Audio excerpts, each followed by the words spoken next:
Hi കൂട്ടുകാരെ, ഇന്നൊരു കടലക്കറി വെക്കാനാട്ടോ. നല്ല സിമ്പിള് വറുത്തരച്ച കടലക്കറി മാറിക്കൂട്ടാം. അങ്ങനത്തെ ഒരു കടലക്കറി കേട്ടോ. അപ്പോൾ അതിന് വേണ്ടിയിട്ട് ഒരു സവാളയും ഒരു 2 ചുള വെളുത്തുള്ളിയും ഒരു തക്കാളി എടുത്തിട്ടുണ്ട് കേട്ടോ.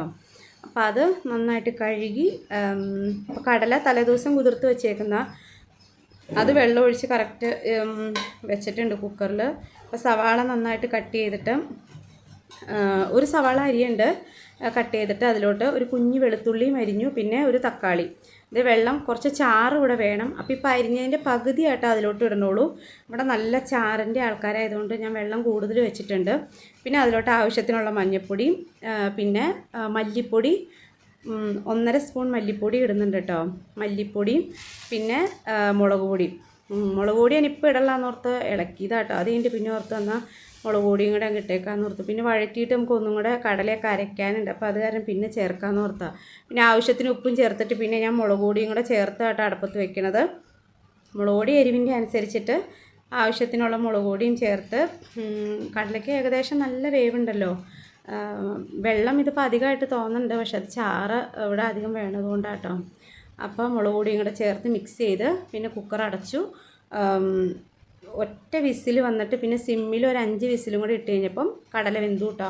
പിന്നെ ഇത് കടല വെന്ത് വാങ്ങി കുറച്ച് കടല എടുത്ത് മാറ്റി വയ്ക്കുക അരയ്ക്കാൻ വേണ്ടിയിട്ട്.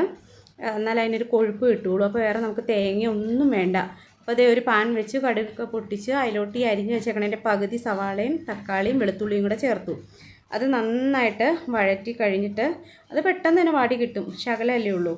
അത് പെട്ടെന്നൊന്ന് വാടി കഴിഞ്ഞിട്ട് ഒത്തിരി അങ്ങോട്ട് ബ്രൗൺ കളർ ആവുമൊന്നും വേണ്ട. അതിലോട്ട് പെരിഞ്ചീരകവും കുറച്ച് കസ്കസും 2 കുരുമുളകും കൂടെ ചേർത്തു. അതും കൂടെ ചേർത്ത് നന്നായിട്ട് മിക്സ് ചെയ്തിട്ട് പിന്നെ അതിലോട്ട് നമ്മൾ ശകലം മസാലയും കൂടെ ചേർക്കണം.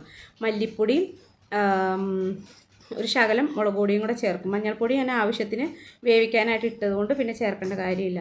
ഇതും കൂടെ ചേർത്ത് നന്നായിട്ട് മിക്സ് ചെയ്തിട്ട് ഈ പൊടിയുടെ പച്ചമണം നന്നായിട്ട് മാറണോട്ടോ നമ്മൾ അരയ്ക്കാനാണെങ്കിലും. കാരണം പിന്നെ നമ്മളത് വരട്ടണില്ല അരച്ചിട്ട്. അപ്പോൾ ഇതിൻ്റെ പച്ചമണവും നന്നായിട്ട് മാറിയിട്ട് ഇതിലോട്ട് തന്നെ നമ്മൾ അരയ്ക്കാൻ വെച്ചേക്കണ കടല ശകലം മാറ്റി വെച്ചിട്ടുണ്ട്, അത് ഇതിലോട്ട് തന്നെ ചേർത്ത് കൊടുക്കണം കേട്ടോ. ഇപ്പോൾ ഇത് അരയ്ക്കാനുള്ളതാണ്. അപ്പോൾ ഇതിലോട്ട് തന്നെ നമ്മൾ മാറ്റി വെച്ചേക്കണ ആ കടലയും കൂടെ ചേർത്തു. അപ്പം എൻ്റെ കയ്യിൽ നിന്ന് താഴ്ചാടി പോയതിന് കേട്ടോ. അപ്പോൾ അതും കൂടെ കൂടി ഒന്ന് മിക്സ് ചെയ്ത് ഒന്ന് യോജിപ്പിച്ചെടുത്തിട്ട് ഇനി അത് അരച്ചെടുക്കണം. മിക്സിയിൽ അരച്ചെടുത്ത് കടല പാകത്തിന് വെന്തുണ്ട്, ഇത് അരച്ചു. ആ കടലയും സവാളയും കൂടെ അരച്ചെടുത്താൽ കേട്ടോ. അപ്പോൾ അത് അതിലേക്ക് ചേർത്ത് ഇനി നന്നായിട്ട് മിക്സ് ചെയ്ത് പിന്നെ ഒന്ന് കുറുകി എടുക്കുമ്പോൾ നന്നായിട്ട് കുറച്ചും കൂടെ കുറുകൂട്ടോ. അപ്പോൾ അതേ കടലക്കറി നല്ല സൂപ്പർ വറുത്തരച്ച കടലക്കറി പോലെ ഇരിക്കും കേട്ടോ ഇങ്ങനെ ഉണ്ടാക്കുമ്പോൾ.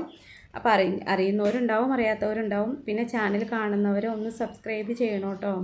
എല്ലാവരും ഒന്ന് സപ്പോർട്ട് ചെയ്യണേ പ്ലീസ്. അപ്പോൾ അതേ നമ്മുടെ കടലക്കറി സൂപ്പറായിട്ട് നല്ല കുറുകി വന്നിട്ടുണ്ട്. താങ്ക്